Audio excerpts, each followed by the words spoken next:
I think TCU's identity on offense and the lack of complementary football might be my biggest concern moving forward. We'll talk about that next here on Locked On Horned Frogs, your team every day.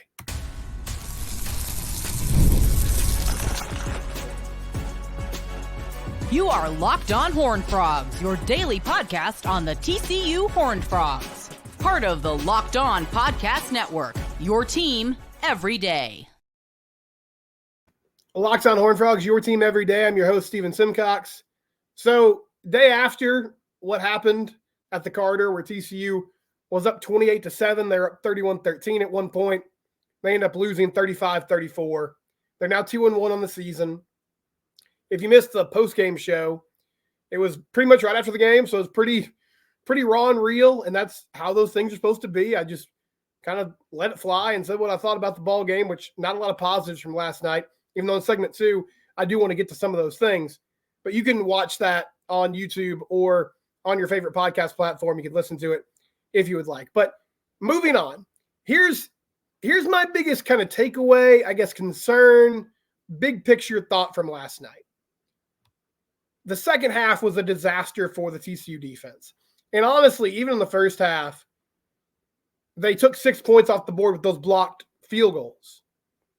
And they did a nice job of making UCF stall out when they got in plus territory. But really, for the majority of the evening, the Knights kind of did what they wanted. And that's concerning. I think the biggest issue was I didn't like seeing the TCU defensive line just get shoved around like they did. UCF's offensive line is really big. I think they have a good rushing attack. I feel like they're going to run for a lot of yards this year. I think that's one of the better offensive line units TCU will probably see all season long. But that being said, there wasn't a ton of resistance. I mean, RJ Harvey, let me make sure I get it right. He had 180 yards on 29 carries. And like I said last night, there were just so many plays where he was getting 6, 7 yards, like 5, 6, 7 yards before anybody even touched him. So it wasn't like, I mean, there were some missed tackles too. That was an issue. But a lot of it was just the D-line and linebackers getting washed down, him bouncing it out or hitting the crease, making a play, and now your second-level defenders have to come up and make a tackle. And they just lived in second and short, third and short, all of that. But I put this out on Twitter this afternoon as I was leaving the church parking lot. I said, you know, a ton of blame is going to go to the defense. But the TCU offense had 28 points with about 13 minutes left in the third quarter. Josh Hoover was absolutely dealing. He had just hit Jack Besh on a long touchdown pass, just a dime of a throw, dropped it in the bucket. And in that moment, it felt like, man, here we go. We're going to roll to a win here. Be 3-0, feeling pretty good, 1-0 in Big 12 conference play, and then everything collapsed. But while the defense struggled so much, the TCU offense scored 6 points in the last 28 minutes of play after scoring 28 in the first 30-32. So it made me think about how they approached that football game. And early in the ball game, when they had the lead and when they were doing so well offensively, Hoover hit Eric McAllister on touchdown pass. Savion Williams had an incredible touchdown catch. Savion had another great catch. Then he goes to Jack Besh. The way they were running the offense, and you saw some hints of this last year when Hoover took over. It felt kind of like an old school Mike Leach, early 2000s type of offense where it's predicated on timing and rhythm, and you use the screen game, the short passing game as an extension of your run game, and really you just use that as your run game. Because last night TCU ran the ball 17 times, and they had 70 offensive plays. They threw it 53 times. And so when they were winning, I said this last night, I was like, when they were winning, my plan was to come on the postgame show and say, you know what? This is kind of a flawed football team, but hey, if this is what they think the best version of themselves is, which is Josh Hoover throwing it all over the place, and I thought Josh was great last night. I thought he played a really good football game, and I think he's been outstanding all year long. And if that's what TCU wants to be, that's fine. I mean, if that's what they want their identity to be, that we're the team that throws it all over the yard and we don't worry about efficiency, we don't worry about running the ball, and we're not going to, we're not saying that we're ignoring our defense, but a big glaring issue for years with the late, great Mike Leach and his teams, even in their heyday, were that they were just gassed. They would get gassed because the offense, whether they were putting together drives and scoring or going 3 and out, they were on the field all the time. And last night when they got the lead and you would think, okay, maybe this is the time to start running the ball and chewing up the clock and getting first downs, they refused to do it. And I know a lot of people are like, well, the offensive line is just horrible, so this is what they have to do. I would push against that a little bit because I would say they just didn't even really try to run the ball last night. And listen, part of that could have been a matchup thing. It was pretty obvious they thought they could make hay with the UCF secondary, and they were right for the most part. But to just abandon the run game, I didn't love that. I didn't love the clock management late. And Sonny, after the game, he was asked about that drive. So the defense actually got a stop, and TCU got the ball, and they're backed up, and there was still 4+ minutes left. So it's not like one first down is going to win you the ball game. But they ran 3 pass plays. And they snapped the ball with 25 seconds or 20, over 20 seconds left on the play clock. And Sonny was kind of dismissive and was like, well, you can't, at that point in time, you can't just run out the clock. You got to go score. You got to keep being aggressive. You can't just sit on the ball. But, man, I would have at least liked to force UCF to take some timeouts in that situation. And they didn't really have to. So I thought that was bad. But if they're going to be that type of team, then the offense needs to start scoring 40+ points a game. And I know that's a big ask. That's not typical or normal. But if you are I have a higher standard for the offensive side of the ball for a Sonny Dykes led program because that's his bag. Just like when Gary was the coach, I was tougher on the defense because that was his thing. And Sonny said last night, he was like, well, we got to run the ball better. We got to find a way to run the ball more and better. And he kind of said it like a guy who doesn't have control. Do something about it. You have a headset on when the offense is on the field. Also, you don't seem like somebody who's super involved when the defense is out there, which, hey, that's okay. There's a lot of coaches across the country that specialize in one side of the football, and they hire somebody else to take care of the other side, and they say, do your thing. But my point is, you could go over there when the defense is on the field and be like, hey, we got to find a way to get some more balance in this offense. Or during the week, make a point to say, if our O-line is bad, then we have to find more creative ways in the run game to run the ball and have some success. Now, I think the answer that you would get there is that what they're trying to do creatively is find ways in the short passing game to get cheap yards. Because they run a lot of different types of screens. They'll motion JPR to one side from one side of the formation to the other, have a lead blocker out there. Last night at one point, Savion pitched it to Jack Besh after he caught a screen pass. They had that one play where Savion was lined up at Wildcat. I'm starting to also wonder if Haas Haney was going to be a bigger part of this running game than they let on. Because they put him in the ball game in the second half against Stanford. And unfortunately, he got hurt after a couple plays and had to, sit out the rest of that game and miss some time. I think Sonny said at least 2 weeks. That was the original timetable. Haven't gotten an update since. But maybe that's the problem. Maybe he was supposed to be part of this and he's not.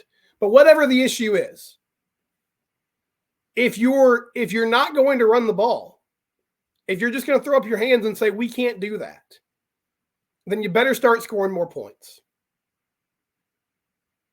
Because you're going to put your defense in tough situations. And you're not going to be able to shorten games. So even when you get a big lead, you got to keep your foot on the gas and go score again. And what happened was, in the third and fourth quarter, all of a sudden, on 2nd and 5, JoJo Earl trips and falls when he's trying to get a first down. On 3rd and 5, Josh tries to fit one in a tight window to Cam Cook on the sideline. He drops the football. Now you got a punt. You got 3rd and goal from the 1 yard line. You line up under center and I formation. Remington Strickland jumps and gets called for a false start. Now you got 4th and goal from the 6 or 3rd and goal from the 6. And you can't score and you got to kick a field goal. So instead of it being a 10-point game, it's a 6-point game. And that was the difference in the ball game. So if you can't do, like if you can't have balance, then you have to find a way to score more points and be more efficient. And they were pretty efficient last night. And they still lost. I'll talk about Josh Hoover and how good he is next here on Locked On Horned Frogs, your team every day. Don't worry, everybody. We're about to get more positive. And we'll kick off our positivity by talking about 5-hour energy. I tried 5-hour energy last night because on Friday I covered a high school football game. It was in San Antonio. I got back home about 2:30 in the morning, went to sleep. Can't do that anymore, people. Like, I get 4 hours of sleep. That's a rough day on Saturday. So, long Saturday afternoon. It's like 5:30 in the afternoon. I thought, man, I don't know if I can make it through this postgame show.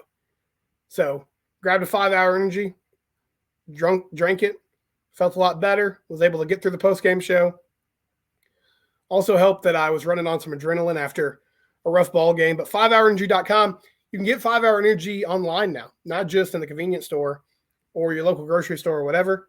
You can receive 20% off your first order if you use the code LOCKEDONCFB.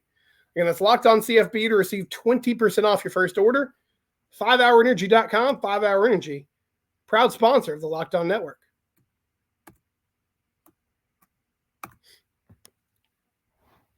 Man, last night was rough, but I will say, I mean, as much as I kind of went off on the offense and just, I guess, their philosophy in the last segment, Josh Hoover's been fantastic.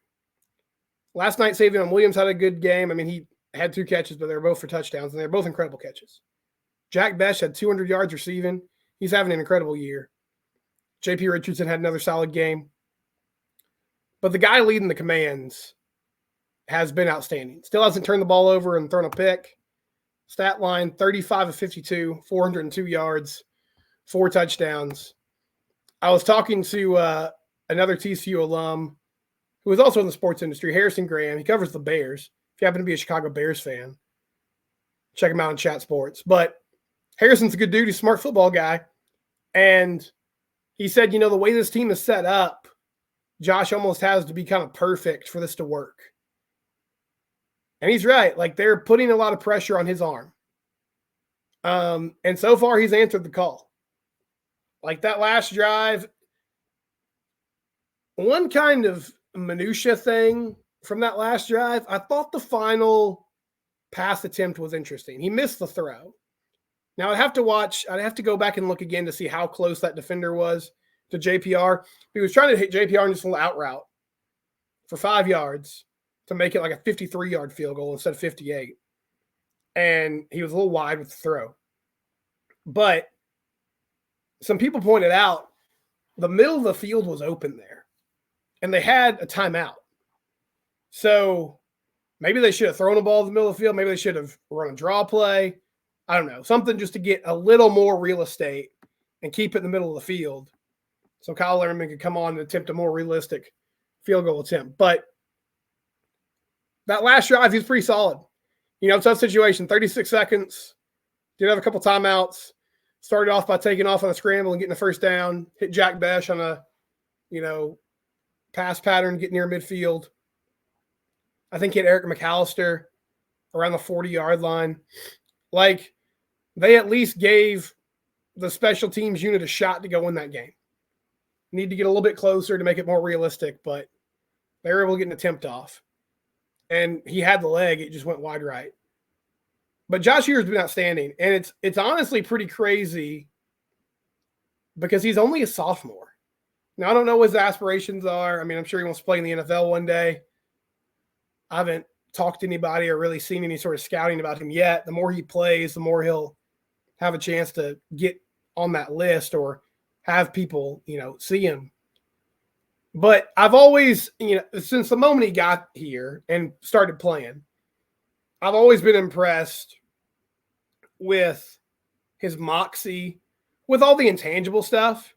And it just seemed like the team responded to him better.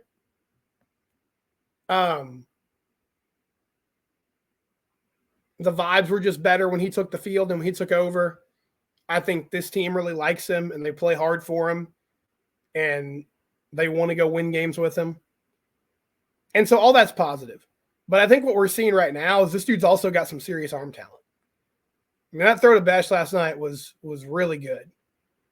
And a lot of what they're doing is in the short and intermediate game, but he's been accurate, man. I mean, he threw one behind Savion last night that he got bailed out on that touchdown catch to make it 21-7. It feels like, though, I think this year was going to be the way that we answer the question, okay, is Josh Hoover just kind of a stopgap guy who's maybe passing through for a year or two and then on to the next thing? And I still believe Haas Haney is the guy of the future, but you got some time with this dude. And hopefully, I mean, there's still I don't want to sound totally doom and gloom. They're 2-1 and it's early in the year and you still have time to figure some things out. So maybe they get better up front on the O-line. Or maybe they just find some more creative ways to run the ball that have some effectiveness and at least give them a semblance of, balance as a team. But I think even looking towards next year,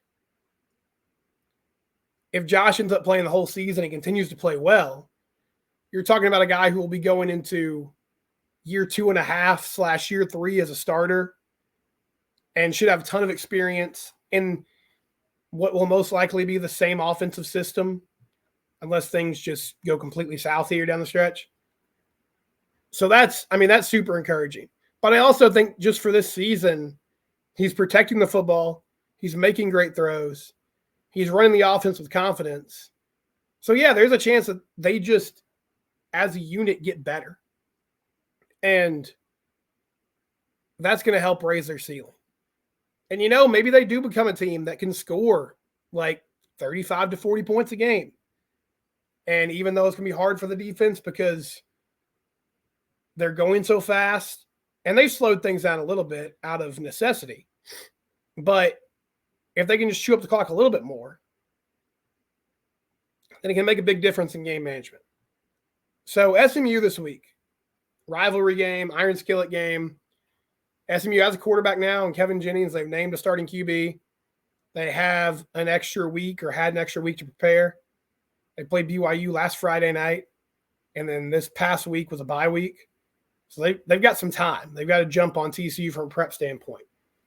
And this is, I hate to call it a must-win in week 4, but it's pretty close. You don't want to be 2-2. You need to find a way to get 3-1. Technically, you'll be undefeated in non-conference play. And then you start the Big 12 gauntlet each and every week. And hopefully you can gain some confidence and build on some things as the year goes on. There's a possibility that UCF is one of the best teams in the league. I'm a little hesitant to say that because I also think they're one-dimensional on offense / I don't feel like that defense is great. But they can run the ball. And that's going to help them shorten games. And, and KJ Jefferson was asked to throw last night. He did a nice job. So we'll have to see where they are. But I'm really encouraged by what Josh Hoover has done this year. And I think it's pretty clear that TCU has a QB4 now and possibly the next few years. That's really solid. We'll come back and get some of your reactions to last night here on Locked On Horned Frogs, your team every day. This is the last week to take advantage of this great deal from FanDuel, America's #1 sports book. Through September 22nd, if you place just one $5 bet and you have YouTube TV, you can get a free trial of NFL Sunday Ticket for 3 months. That's 3 months where you can watch every out-of-market NFL game just with one $5 bet on FanDuel. FanDuel's America's sportsbook. You can still bet on MLB games as well. They're a proud sponsor of the Locked On Network. They're the official betting sponsor of the NFL, the NBA, Major League Baseball, and college football is going on right now too. We'll see where that line opens on FanDuel later today of the Iron Skillet, TCU, and SMU. FanDuel, America's #1 sportsbook, FanDuel app, or FanDuel.com. So I wanted to find a tweet real quick. A lot of you were talking to me, responding to me last night because, people were upset, understandably. And my buddy Jeff Craig, who runs KTCU, he says TCU ran for 2,700 yards in 2022 under Garrett Riley. They ran for 1,700 last year under Bryles. He's not serious about the run game.